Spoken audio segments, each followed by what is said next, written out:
Hello friends, good evening and welcome to another session with me, Varun on Pravatic. And in this session, we would be talking about the recap. Okay, we will not be talking about the recap, we'll be just seeing a recap of all what we did in the previous sessions. Okay, probably in just 10 to 15 minutes, so that just in case if you've missed out on anything, so you should be able to kind of cover it or check it out from here. All right, so it would be a recap of all the sessions that we have seen till now. Okay, so I'll not be executing things again. I'll just be glancing you through the code so that you give it a quick observation, or give it a quick check if you've seen them all or not. Okay, so here in step one, we have started with checking some basic mathematics, and then we started with how to assign, how do assignment operators work.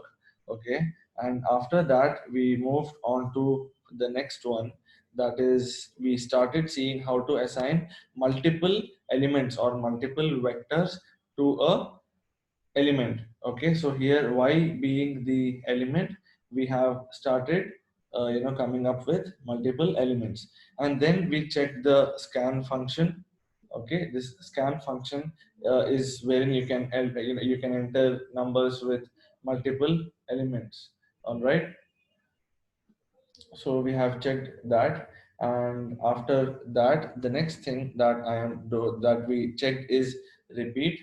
Okay, and after that we saw how to repeat a name, and then how to repeat a number. Okay, when how to repeat a range of numbers. All right, then we saw how to generate a label. Okay, and that is when we say a label here, I don't mean that the label is a word, or the label is a name or something. Here the label is we would be repeating five, the number from 1 to 5 or 3 times and stuff like that. All right, so done that. After that we've seen how to print a range of numbers for 2 times, for up to 30 times. Okay, then we have the second video, which is now this video that we are talking about, this video here is now taking in two elements, or probably two vectors, and we have seen what is a paste function here. All right, which is we pasted a and b separated by a dot. Then we have data frame. Okay, here data frame is wherein both of them can be of different sorts, and then they are brought into one array, or into one element. All right, and we've checked that. Then we've seen how to do indexing. All right, we've seen how to do order, we've seen how to do reverse order, and in order to do a reverse order, all that we had to do was use the word rev. All right, then we saw column bind, we saw row bind, we see what is transpose of a matrix. We saw how to arrange numbers, that is, sorry, how to arrange alphabets uh, using numbers. We saw that for capital alphabets and small alphabets as well. Then we moved on to merge. We saw inner merge, outer merge, left merge, right merge, and then we also checked string split. We saw how string split can be changed, and then we moved on to matrices, wherein even in matrices we started working with addition of two matrices, and then we saw how to create a sequence of matrix. Okay, then we moved on to the second part, which is how to check some aggregate functions that are available within our language. Okay, how to check a range of functions, how to come up with subscripts, how to come up with logical subscripts. All right, how to check capital letters, small letters. Okay, and how to filter rows, how to find out elements which are not multiples of a number, and then how to come up with multiple rows and multiple columns, how to come up with a list and access elements of a list, and how to uh, read the current directory and set a new directory, how to read a table in two ways. So we've seen all this. Then we moved on to the next part, wherein we saw how to access rows and columns. We saw how a dollar sign would bring us different rows and columns. We saw what is a class, how to check the class of an element.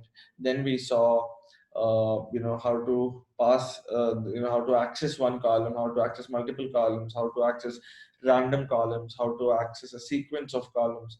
And we did the same thing for rows as well.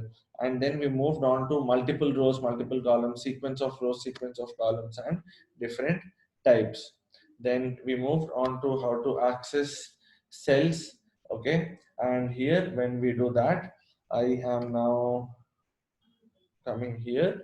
Okay, so I'm taking my first cell from tenure. We've seen how to take each cell and add values, multiply values, subtract values, divide values, find out or filter out logical operators with greater than and lesser than symbol, and then filter them into another into another variable, and then check only that variable. So we've seen a lot of stuff. We've seen and or operators also, wherein we gave multiple conditions, and then we checked how to give not equal to operator as well. Then we moved on to plots and graphs. Okay, here we checked what are the different kinds of plots. We checked the density plot, we checked the line plot, we checked the histogram, we checked the geom hist, we checked geom bar, we checked geom point, and then we moved on to geom box plot, and then we moved on to facet grid. These are all the things that we checked here.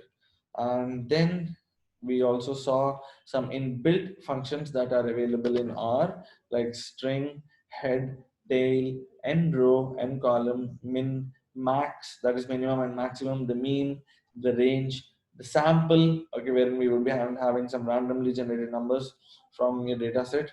And then we saw the table. Table would give us how many values we have. Like if you check the state, then you would be knowing how many states are filled in for how many values within a column.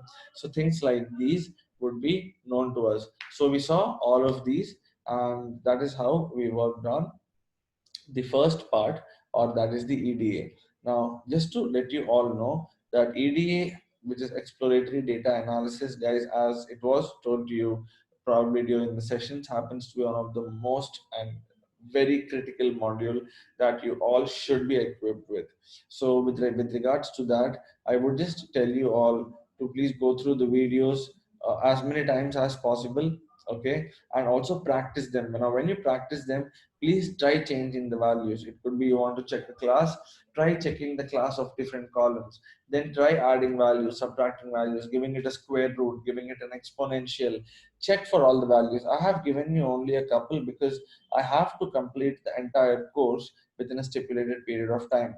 But then when it comes to hands-on, sky is the limit. So I would very humbly request and suggest each and every one of you to get done with as long as it is covered.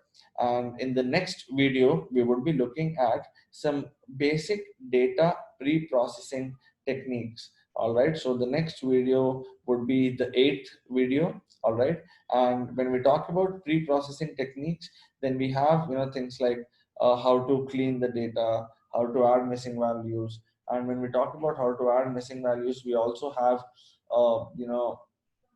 some imputation techniques that you might have to learn about. So all these would be covered as we keep going ahead. So I hope you have learned and you have understood the module one. All right. In the upcoming session, we will be looking at the rest of it. If you have any query, you all know what to do. Please feel free to write to us at hello@pravatech.com, or if it's a Skype call, you know that the ID is prava.tech. And if in case you would want to reach out to us, you can always give us a call on 814-711-254, and we would be more than glad to assist you on your queries. Thanks a lot for your patience and being there. This is me, Varun, your trainer, signing off. Hoping to see you in the next video.